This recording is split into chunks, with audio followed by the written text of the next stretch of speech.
My never say ma PENDREAM TV. PENDREAM TV there. I see them. Yopo.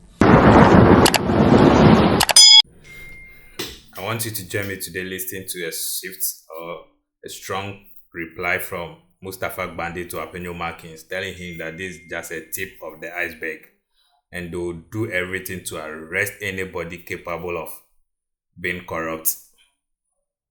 And he said this on OK FM, which I want you to join me listening to what he said into detail. Please, this station still remain PENDREAM TV, the only channel that brings you the best and latest updates in politics. If you are new here, please don't forget to subscribe for more videos, like and also share to other members on other platforms that you belong to. Send us a voice note on our WhatsApp number, which is 0277 128777, and you react to it in a due time. Please do subscribe. This is the only place to enjoy or listen to facts. Thank you. Mustafa Gbande, Deputy General Secretary of the NDC, Deputy Director Operations, Presidency. Now, you know, enkomo. Anki musu watching.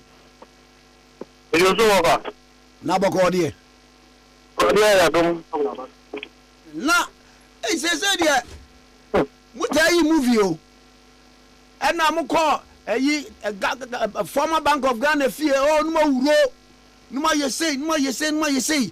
Ama eno kura meti say majority leader in parliament. Ye Hassan Mahama Yarga war pachow de wo ho nomne ade nipa bebre aka so aba attorney general so aba for to justify action a course so ne ade no san komo ye to say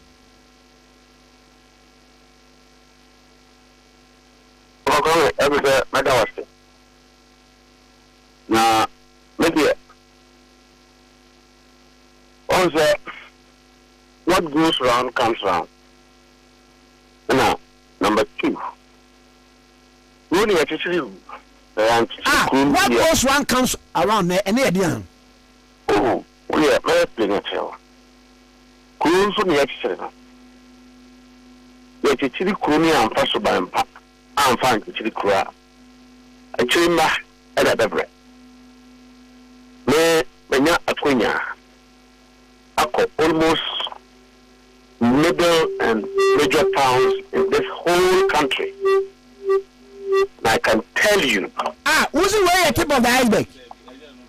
I don't see a nice of you. And who's your go? Moving in the nice fear of a comment. I think, but because fundamentally, there's a belief there the previous government appointees be more the body. Oma Fesika, Oma Fakwa Biswa, Umudia, some Omane Pamboneso. In Tigana, for mean, Sir Aban Fua Waba, Oma Fakwa and Biaso. Now, only a marriage juma. Now, one more Sadian. Only a mano Eddie, not Ghana 14 years old musica. Number one, or have an hour national security. The can't carry man say, in fact, the current national security coordinator. A senior police officer, a seasoned one, of course. Okay, all the officers are all a soldier for BNI for near the other. And when Obi is under the suspicion, so with the body, and is being investigated, now institutions like the National Security have coordinated an execution of a warrant to enter into persons of critical importance to some institution. Now you have a minority group led by Honorable Afenyo Markin who comes to say that we are hungry NDC people who have gone to steal 100,000 CDs? I say, come on, what be said that I evidence they be non compete will be said Afenyo Markin that Conf evidence and basically minority have not been able to bring that evidence. Only for us to get to know, sir, Addison was spying on Bank of Ghana. Why is the minority not speaking about that? I mean, so you see the substance of what government is doing and what minority is defending. Number two, Martin one said they are persecuting government officials. One day, Signal Bureau, having a TV. May share MPP near or be defended Adiana. I'm waiting to see MPP near or Baba Cafe. They are born in a year. It's not evidence of a first history. Now, Uncle Musway. Yes, sir. One in the year, King. One. Among for raising issues with that, say. The Attorney General, no, when you're prosecutor. Another when you're prosecutor. Two. Oh. Asam Krano, Afenyo Ebeko court. Now, what the about court of public opinion about one for? And some Asam Ebeko court. Means I want to say commentary. Yeah, we cannot live in a society where we approbate and reprobate depending on convenience. So, national security through Attorney General, if he's under investigation. Now, MPP4, minority MPP4, because you see, most of the investigations that are ongoing has a lead of information from MPP4. And there are some MPP people who believe that some officials must be called to accountability. And will be a Muslim minority because only for the following day the facts are put out, everybody is quiet. If the Attorney General decides that for the benefit of that on the hand side, come in chromaticus here, you need to know why we have arrested a young man who is a preacher. Called Markin. Okay. We actually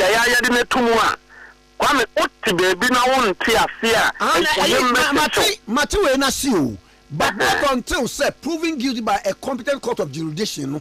It's the court is not a rubber stamp for criminals. And I'm saying that the Attorney General did not charge the suspect.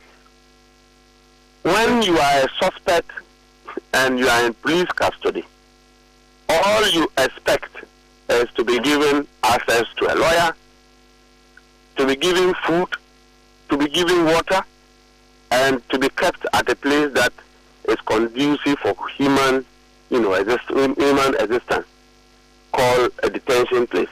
And when all Attorney General have ensured, they're having access to all these privileges, except to say that he needed to update the public. So, contrary to MPP4 schemes, not MPP, down for 4 schemes, say, one shielded to pervert and subvert, lawful investigation in order to shield suspected criminals within previous government. These are the fundamental facts. School fees, hospital, and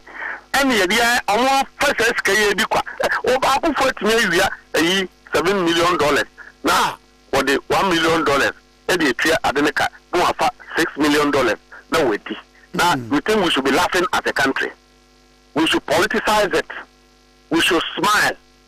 We should do it business as usual, because you have a certain loud, empty minority that believes that they must shield persons who are under investigation. And it won't happen in this country today, and it won't happen tomorrow. And see, look, Obi Bia, Uwabedim, say Odiye, you did 2 million amount. Only one you'll be arrested. And it's not limited to previous government appointees. Maybe Kuvieska, or Mampenisa, Binkoyajuma, Bimajuma. Would you call your traffic now, Corona Uba? You will face the law because it is the future of our country, the future of our children. Only go to places and you will see real poverty. Okay, what we see in Accra is not poverty. The government has been in power for 8 years, and its finance minister, also call hospital. It means that we don't even have a hospital. A bit to me are taking care of, a political class of people. And the Uyeniba and Oyarena, Obehu, Obehu, Samino, Yama, and Yenya, Canoporia Kayarena, Obehu. Because the nation has been managed irresponsibly to the extent that and penny for your just one quite good. And if somebody has stolen money, we have seen it, and people want to politicize it. Let me tell you, we are not in this business to make political gains. President Mahama has 4 years to leave a legacy. That legacy must embody the paradigm change. So we a politician, we a do-to officer. When you see a crime, you should fear a crack. So when Ghanaians get to know, they won't be happy about it. That is where all of you should advocate for us to get to. The impunity by the political class in this country is too much. And it has to be checked. And it has to be stopped. Now, are you one of your Gbande Senegal?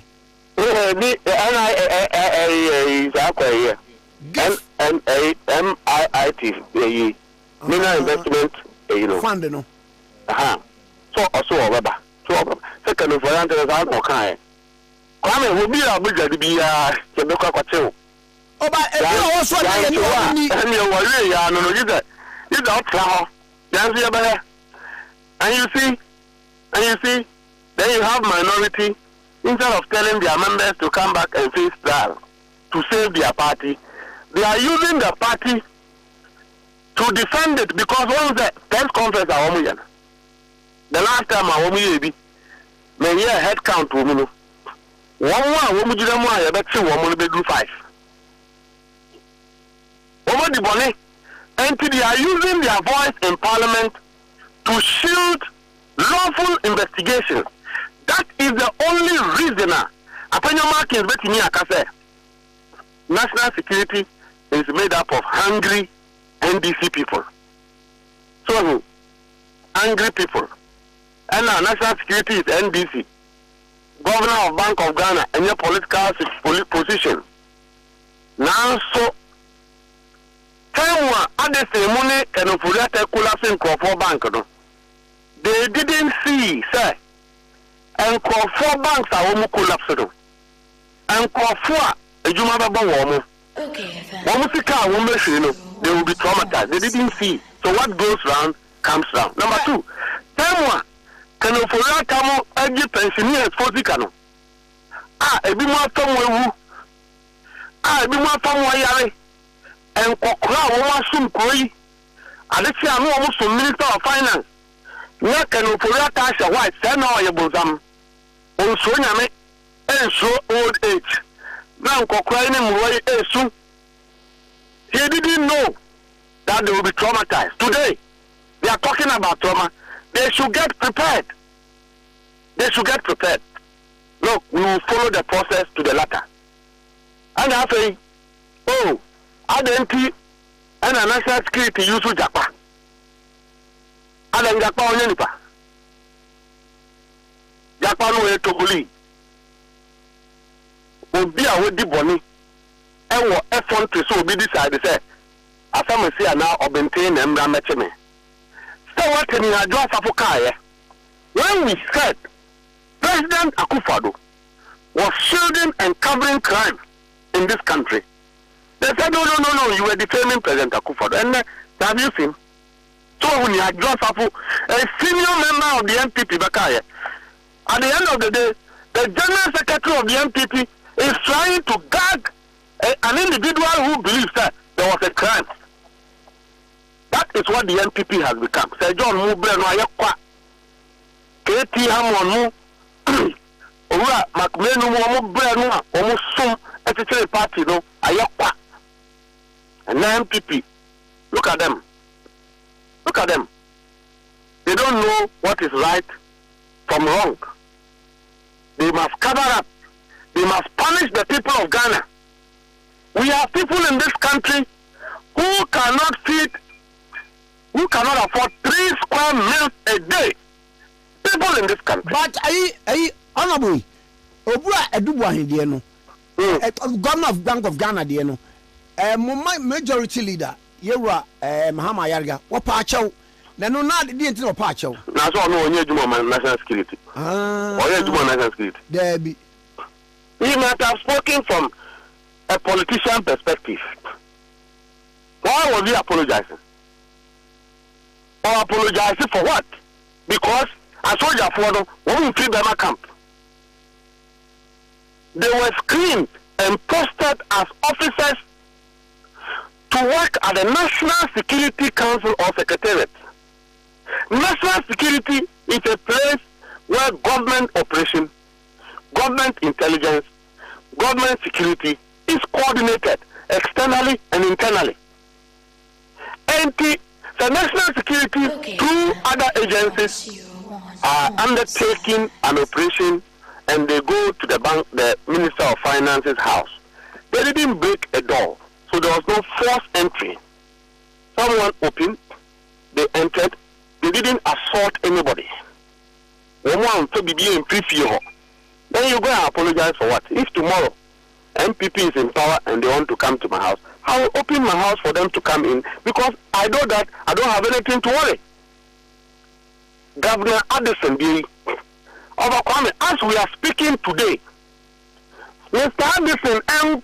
police station Koka say national security for now mobile feel.